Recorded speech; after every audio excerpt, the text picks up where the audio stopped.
जय श्री राम भक्तों, भक्ति चैनल ऑफिशियल पर आप सभी का स्वागत है।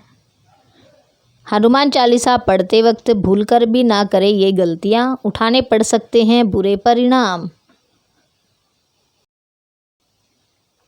भक्त बजरंगबली को प्रसन्न करने के लिए अधिकतर लोग हनुमान चालीसा का पाठ करते हैं। विशेषकर मंगलवार के दिन हनुमान चालीसा के पाठ करने से मनचाहा फल प्राप्त होता है। हनुमान चालीसा के लिए किसी खास नियम की आवश्यकता नहीं होती है, लेकिन कुछ छोटी छोटी बातों का ध्यान रखना बहुत ज़रूरी होता है। हिंदू धर्म के अनुसार हनुमान जी की पूजा से शुभ फलों की प्राप्ति होती है। ऐसा माना जाता है कि उनकी पूजा से लोगों की समस्त मनोकामनाएं की पूर्ति होती है और शुभ फलों की प्राप्ति होती है। इसी वजह से उनके भक्तजन उन्हें प्रसन्न करने हेतु कई विशेष उपाय आजमाते हैं। ऐसी मान्यता है कि जो कोई भी भगवान हनुमान जी की पूजा करता है वह समृद्धि, धन और सकारात्मक ऊर्जा से भरपूर हो जाता है। ऐसी मान्यता है कि चालीसा के नियमित पाठ से भगवान प्रसन्न होते हैं और समस्त कष्टों से मुक्ति दिलाते हैं। हनुमान चालीसा में लगभग 40 चौपाइयाँ शामिल हैं। ऐसी मान्यता है कि यदि कोई व्यक्ति हनुमान चालीसा का पाठ करते समय सभी नियमों का पालन नहीं करता है तो उसे पूजा का पूर्ण फल नहीं मिल पाता है। तो आइए जानते हैं हनुमान चालीसा का पाठ करते वक्त किन गलतियों से बचना चाहिए। लेकिन उससे पहले आपको बता दें कि यदि अभी तक आपने हमारे चैनल को सब्सक्राइब नहीं किया है तो चैनल को सब्सक्राइब कर लीजिए और कमेंट बॉक्स में जय बजरंगबली लिखना ना भूलें और हमारी वीडियो को लाइक और शेयर अवश्य कीजिए। नंबर 1, किसी बीच की चौपाई से पाठ शुरू करना नहीं चाहिए। ज्योतिष मान्यताओं के अनुसार जब कोई व्यक्ति सही तरीके से हनुमान चालीसा का जाप करता है तो उसे बहुत लाभ होता है। वहीं आपको कभी भी चालीसा का पाठ बीच की किसी चौपाई से नहीं करना चाहिए। यदि आप हनुमान चालीसा पढ़ने जा रहे हैं तो इसे एक साथ पूरा क्रमबद्ध तरीके से पढ़कर ही उस स्थान से उठना चाहिए। कभी भी बीच की किसी चौपाई से पाठ शुरू ना करें। कोई भी पाठ अगर आप कर रहे हैं तो उसे सच्चे मन से करना चाहिए, अन्यथा पाठ करने का फल कभी नहीं मिलता। नंबर 2, साफ तन और मन से पाठ करना। ऐसा माना जाता है कि यदि आप घर में हनुमान चालीसा का पाठ करते हैं तो हमेशा शुद्ध तन और मन से मंदिर में दीपक प्रज्वलित करके हनुमान जी का ध्यान करते हुए पाठ करें। नंबर 3, तामसिक भोजन और मदिरा का सेवन ना करें। यदि आप हनुमान चालीसा का पाठ करते हैं तो सुनिश्चित करें कि आपको भूलकर भी तामसिक भोजन या मदिरा का सेवन नहीं करना चाहिए। ऐसा करने से आप हनुमान जी के क्रोध का पात्र बन सकते हैं। हनुमान जी बाल ब्रह्मचारी है और हमेशा मांसाहारी चीज़ों और शराब के सेवन से दूर ही रहना चाहिए, तभी आपको पूजा का फल प्राप्त होगा। नंबर 4, किसी से व्यर्थ का झगड़ा नहीं करना चाहिए।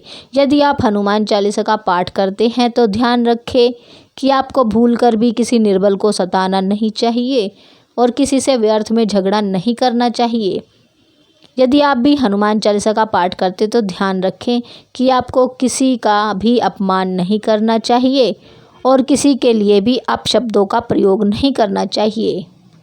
आप अगर हनुमान चालीसा का पाठ करते हैं तो आपको गरीबों को नहीं सताना चाहिए, बल्कि गरीबों की सहायता करनी चाहिए। नंबर 5, जीवन साथी को छोड़कर किसी अन्य रिश्ते में बंधना नहीं चाहिए। यदि आप विवाहित हैं और हनुमान चालीसा का पाठ करते हैं तो आपको अपने जीवन साथी के अलावा किसी और से रिश्ते जोड़ने की बात नहीं सोचनी चाहिए। ऐसा करने वालों को कभी भी हनुमान चालीसा के शुभ फल नहीं मिलते। किसी विवाहित पुरुष को किसी अन्य पराई स्त्री से संबंध नहीं रखना चाहिए। अगर कोई स्त्री भी हनुमान चालीसा का नियमित रूप से पाठ करती है तो उस स्त्री को भी अपने पति के अलावा किसी अन्य पुरुष से संबंध नहीं रखना चाहिए। अगर किसी व्यक्ति की शादी नहीं हुई है तो उसे तो पराई स्त्री से दूर ही रहना चाहिए। यदि कोई व्यक्ति हनुमान चालीसा का पाठ करता है तो उसे इस बात का जरूर ध्यान रखना चाहिए। नंबर 6, गरीबों और जानवरों को सताना नहीं चाहिए। यदि आप घर की समृद्धि के लिए हनुमान चालीसा का पाठ करते हैं तो भूल कर भी किसी जानवर और गरीब को ना सताएं। ऐसा करने से पूजा का फल नहीं मिलता और घर में दुख बने रहते हैं, घर में नकारात्मक ऊर्जा का वास हो जाता है और घर से सुख समृद्धि हमेशा के लिए चली जाती है। नंबर 7, कोई अपराध ना करे और झूठ ना बोले। यदि आप हनुमान चालीसा का पाठ करते हैं तो आपको किसी भी प्रकार का अपराध नहीं करना चाहिए। आपको किसी के साथ छल कपट करने से भी बचना चाहिए और झूठ नहीं बोलना चाहिए। अगर आपके मन में किसी के प्रति छल कपट और द्वेष है तो इससे आपको पूजा का फल कभी नहीं मिलेगा। नंबर 8, हनुमान चालीसा पढ़ने में जल्दबाजी ना करें। जब आप हनुमान चालीसा का पाठ करते हैं तब आपको कभी भी जल्दबाजी नहीं करनी चाहिए और कभी भी इसके किसी श्लोक का उच्चारण गलत तरीके से नहीं करना चाहिए। इसका पाठ हमेशा धैर्यपूर्वक करना चाहिए। नंबर 9, राम का नाम लिए बिना ना करें शुरुआत। सभी इसी बात से परिचित है कि हनुमान जी राम जी के परम भक्त हैं, इसलिए भगवान राम का नाम लिए बिना हनुमान चालीसा की शुरुआत ना करें, वरना आप इसके फल से वंचित रह जाएंगे। नंबर 10, तन और मन रखे साफ। हनुमान जी और उनके इष्ट श्री राम के चित्र की स्थापना करके इसके बाद उनके समक्ष जल से भरा पात्र रखें और कम से कम 3 बार से लेकर 108 बार तक चालीसा का पाठ करें। घर में हनुमान चालीसा का पाठ करते समय तन और मन दोनों साफ होना बेहद ज़रूरी है। नंबर 11, मन में ना लाए अनुचित ख्याल। चालीसा का पाठ करते समय मन में किसी भी प्रकार के अनुचित ख्याल को नहीं लाना चाहिए। प्रयास करें कि चालीसा पाठ का समय रोज एक ही हो।